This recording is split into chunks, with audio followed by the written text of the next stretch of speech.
you folks? Matt, ESC United, your favorite Eurovision channel, and welcome back. It's the 2020 ESC United expert panel. It's the ESC United jury, but we're just calling ourselves experts because we can. And I'm not doing this alone. I got Holly, I got Melanie, and I got Robert here. The four of us will discuss Armenia today. Do we like the song? Do we not? So much to go through. So first up, of course, we need to figure out who was going to Eurovision. It's so weird to have to phrase my phrasing because you also want to say going to Eurovision, but that's not a thing anymore. Anyway, the point is Athena Manoukian won in Armenia the national final with the song Chains on You. Chains on you. I'ma put them boy chains on you. Chains on you. I'ma put them boy chains on you. I was staring at you while I sitting next to you. I think you got it. Just to start his figure how my name was under you, so you. All right. I'm sure everyone has a lot of thoughts and opinions about this one. Are they good? Are they bad? Or just somewhere in between? Let's find out. Holly, the floor is yours. What do you think? Chains on You.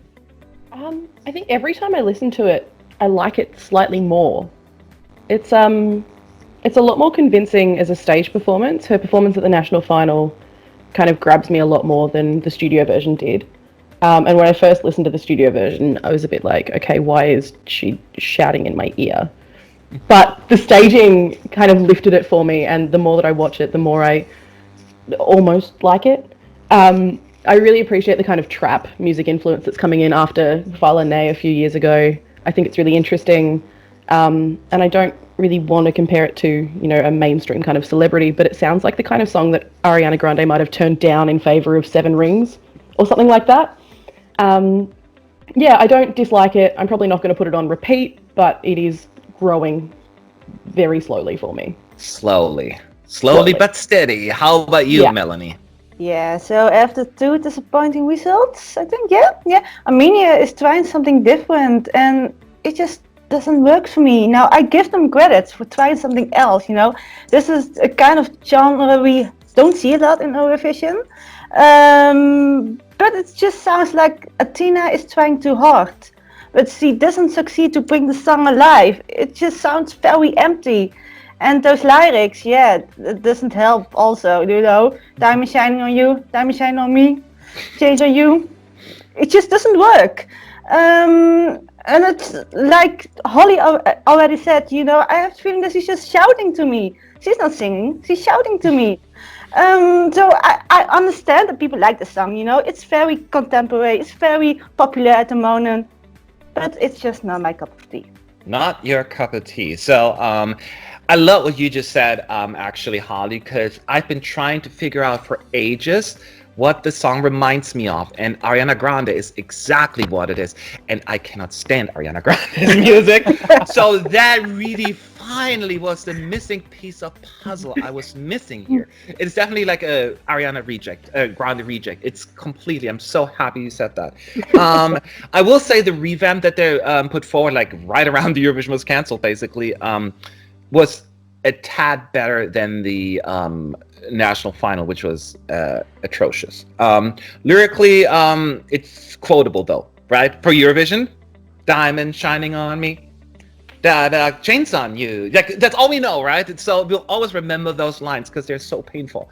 Sorry.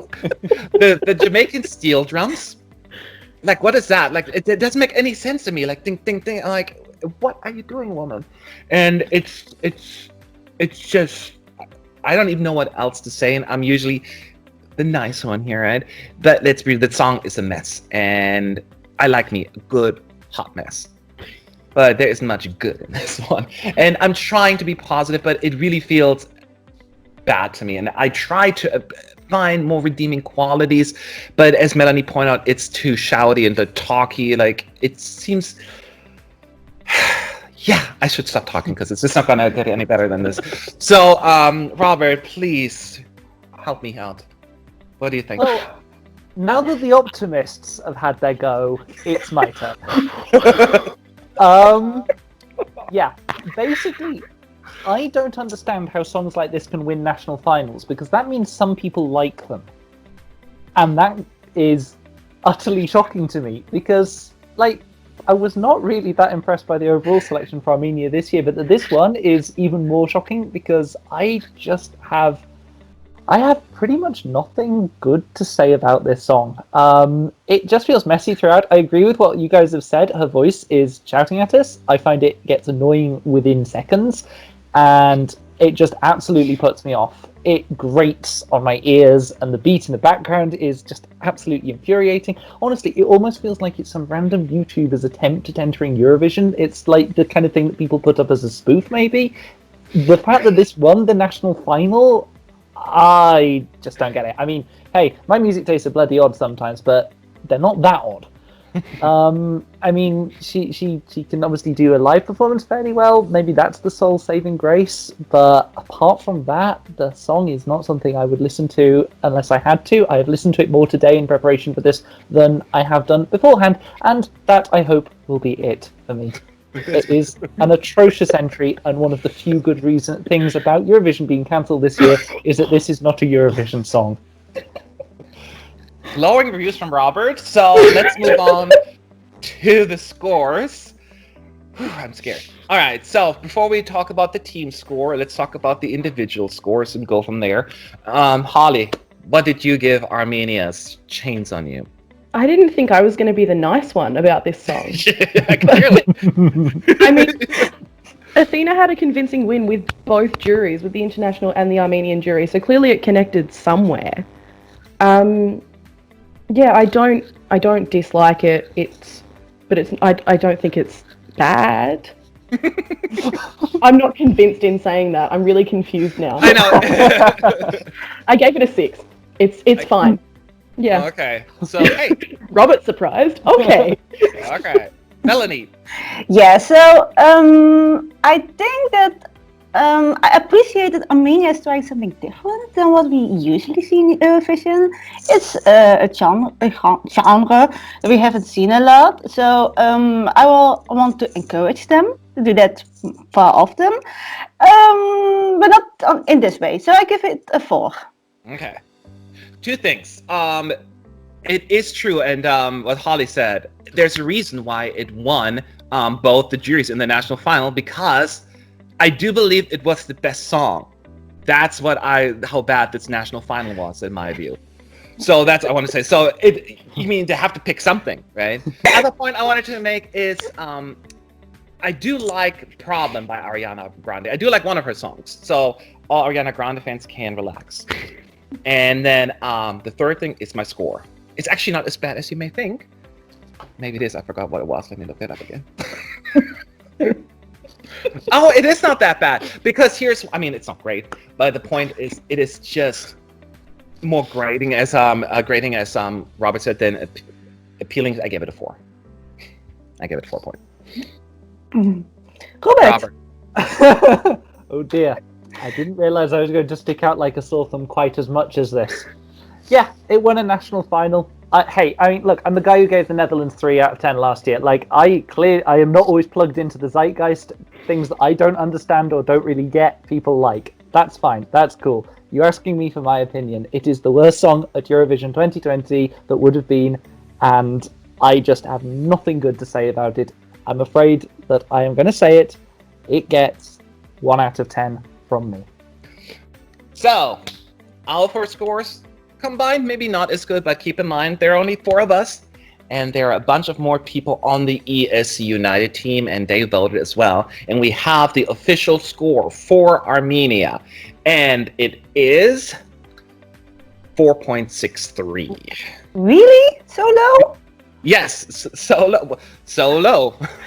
I actually thought it before I started doing all the reviews and got all the points, and I think that this could potentially be last place, but I do thought maybe some people would drag it up. But you thought it would be higher, Melanie? Yeah, because as Holly just said, it reminds people of Ariana Grande, and I know she's the biggest superstar at the moment, and I also see that she has a big following, so I thought that people would going to like it, and I was the only one who really disliked it. But now I know that the more people are here disliking it. But yeah, I expected it to be higher because I see a lot of love for this song online. I see a lot of people liking this kind of song. So Yeah. So a 4, it's low for me. All right. Robert, I know you were not giving it a high score, considering it is a low score. It's still more than 4 times that you have given, but what do you More think? optimistic. I think I'm mean and horrible, and and people will disagree with me, I'm sure. I mean, no one's going to think it was worse than I did. Not in a score out of 10, at least. Certainly, yeah, I have to say, am I surprised? No, something has to be pretty near the bottom, or at the bottom, let's see, in the end. But, and is this one of the songs I could see there? Yeah, I really can. It is a song that provokes a strong dislike in me, and therefore I can understand why other people do. Melanie, you make an interesting point about comparing it, of course, to Ariana Grande and saying that she's very popular. Of course, I get that, but I think that sometimes people who come close to impersonating big artists, it doesn't take a lot for them to, it feel wrong. Now, I'm not saying that as an Ariana Grande fan whatsoever, but I could understand that maybe as people get the, it's almost, the connection's there, but it's not quite strong enough to want, feel like the song's on the same level. And so maybe that's why people don't like it, where you maybe otherwise would expect them to. But no. Am I overall surprised? Not really. Not really. No. Nope, I don't think so either, but maybe other people are. Make sure to check out the scoreboard right here, right now. You can see where Armenia falls in our ranking, and what do you think? Were we too harsh, or were we too nice? Huh? Leave your thoughts below in the comment section. I would love to find out what's going on in your head. Thank you for watching the video. Make sure to come back for the next one, because it's just around the corner. Have a good day. Bye.